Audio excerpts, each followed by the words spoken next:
Hello everyone, happy Monday and welcome to the MB Rundown. We are here to give you the best news of the week, starting off with exciting changes in the national policy.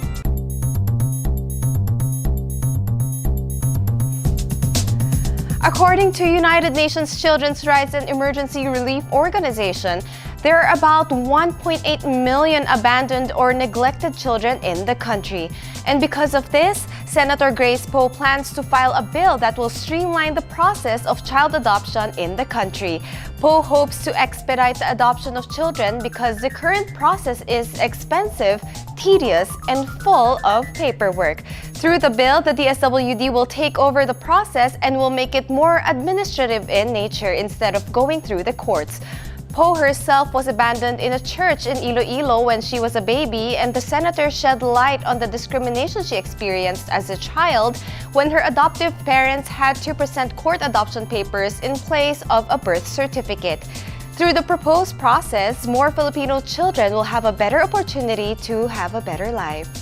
And another one for the Filipino youth, the DSWD, along with the Interagency Council Against Child Pornography, or the IACACP, launched the Safer Internet Day for Children Philippines last Tuesday at the DSWD Central Office in Quezon City.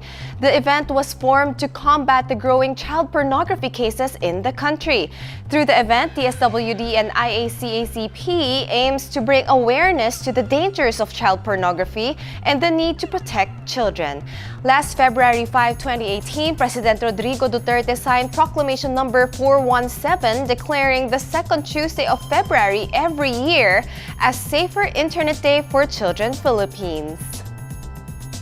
And a heads up to everyone who often travel to Ortigas Center because the city government of Pasig will be implementing a new traffic scheme along Julia Vargas Avenue, where the leftmost lane will be for motorcycles and private vehicles with 1 to 3 passengers.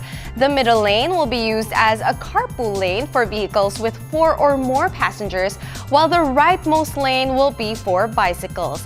Based on the success stories of other countries where carpool lanes significantly improve travel time along with the evident increase of people who use the bicycle as a means of transportation, Pasig City aims to provide the convenience and safety to make traveling more equitable, especially when most people going to Ortigas Center arrive in PUVs rather than private cars. The new traffic scheme will go on a test run for a month starting February 28, where drivers who violate the rules will be reprimanded for now. Remember those days when you were a kid when you would expect brownouts because the summer months are coming? Well, don't worry about that right now because the coming hot summer weather may be more bearable as Senate Energy Committee Chairman Senator Sherwin Gatchalian assures that there will be no brownouts in the coming summer months.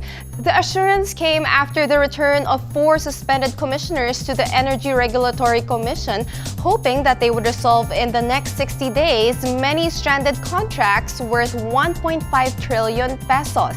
But remember to still save energy and turn off the light switch when you're not using it. Talk about welcoming the Chinese New Year with fireworks in the digital age. The opening of the Winter Olympics in Pyeongchang, South Korea got more impressive as Intel presented what was considered as digital fireworks. Even though live audience of the opening wasn't able to watch the aerial show, Intel decided to show a pre-recorded video at the delayed telecast in the United States. The organizers of the opening ceremony opted to cancel Intel's show because there were too many spectators standing in the area where the live drone show was supposed to take place.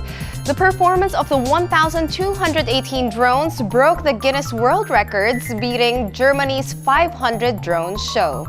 And another Pinoy pride, singer KZ Tandingan competed in a popular Chinese TV show called The Singers, where singers from all around the world compete against each other.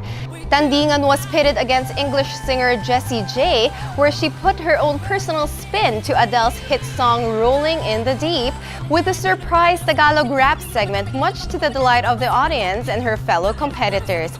In the end, Tandingan outshines Jessie J and was hailed the winner. Tandingan returned for the 6th episode of the show, belting out her very own rendition of a Chinese song with very perfect intonation and diction, if we may add. Unfortunately, in this episode, she almost got eliminated, which is why we should power up our support for our Pinoy pride. Harmonizers rejoice because American girl group Fifth Harmony will return to Manila for another concert happening on March 6, 2018 at Kia Theater in Quezon City. Fifth Harmony was formed back in 2012 while competing with the show X Factor US, where the girl group finished 3rd place in the competition. You could get your tickets at www.ticketnet.com.ph.